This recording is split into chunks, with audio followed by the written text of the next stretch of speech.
ভাইজান, যাদেরকে সংবিধানের চতুর্থ স্তম্ভ বলা হয় এবং ভাঙড়ে একাধিক থানা হয়েছে, একাধিক পুলিশ প্রশাসনও রয়েছে, এবং কলকাতা পুলিশের আন্ডারে থাকার সত্ত্বেও কিভাবে শাসকের লিটল বাহিনী সাংবাদিকদের উপর আক্রমণ করছে থানার সামনে, আমি ভেবে পাচ্ছি না এরা কোন পর্যায়ে পৌঁছেছে।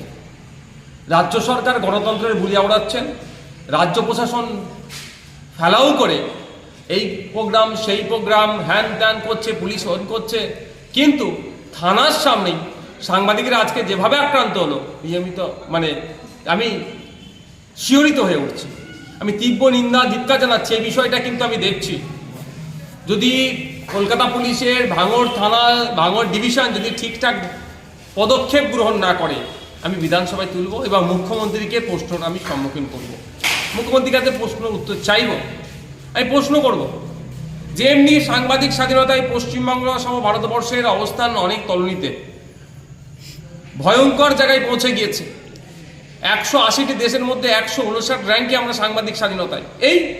আর আপনারা খবর করছেন সাংবাদিক আমার বিপক্ষে যেতেই পারে, আমার পক্ষে আসবে সবটাই আশা করা আমার বৃথা।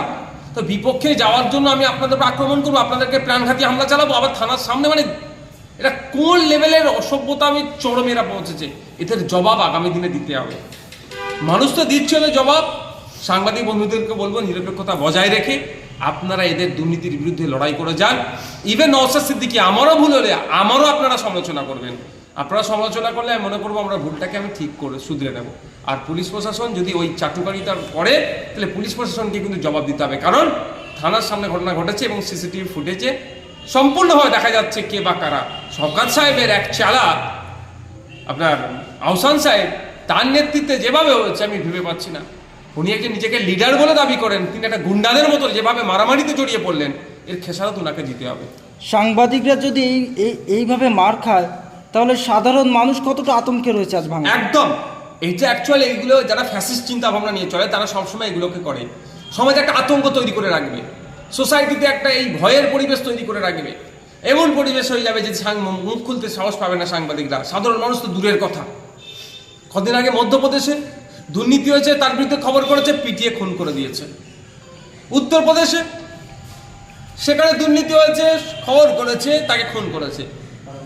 অসমে মুখ্যমন্ত্রীর দুর্নীতির বিরুদ্ধে খবর করেছে, তাকে গ্রেফতার করেছে। আবার নাকি তাকে দ্বিতীয়বার তাকে জামিন হয়ে গেছে, আবার নাকি তাকে বিভিন্ন ধারায় কেস করে তাকে গ্রেফতার করেছে। আর পশ্চিমবাংলা দেখুন, তৃণমূল কংগ্রেস দুর্নীতি করবে, অন্যায় করবে, মিথ্যা প্রচার করবে, তার বিরুদ্ধে এদিকে খবর করে।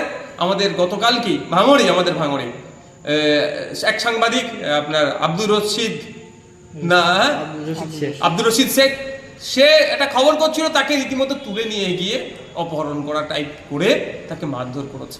এগুলো সব আমরা দেখছি। এগুলো নিয়ে দুটো দিক, একটা হচ্ছে রাজ্য প্রশাসন কি করছে আমরা দেখব।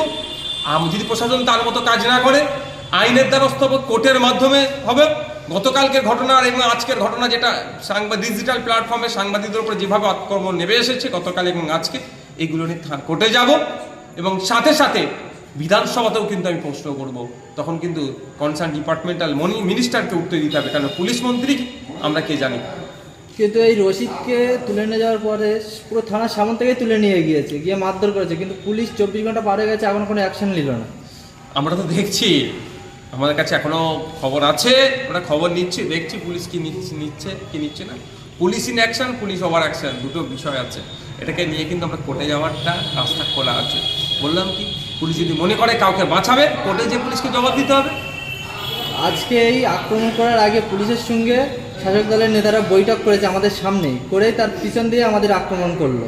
দেখুন কি বৈঠক করেছে সেটা আমি বলতে পারবো না।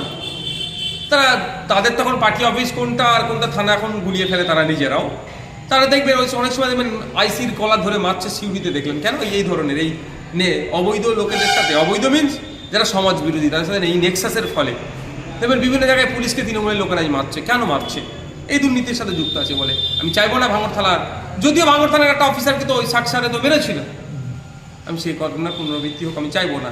কিন্তু যতটুকু আমরা দেখতে পেয়েছি, যেটা ফুটেজ আছে, যেটা রেকর্ড আছে, সেটা হচ্ছে আপনার থানার সামনে আহসান মোল্লার নেতৃত্বে গুন্ডা মস্তান সমাজ বিরোধীদেরকে নিয়ে ডিজিটাল প্ল্যাটফর্মে যারা কাজ করে সেই সাংবাদিকদের উপরে আক্রমণ করেছে, চড়াও হয়েছে।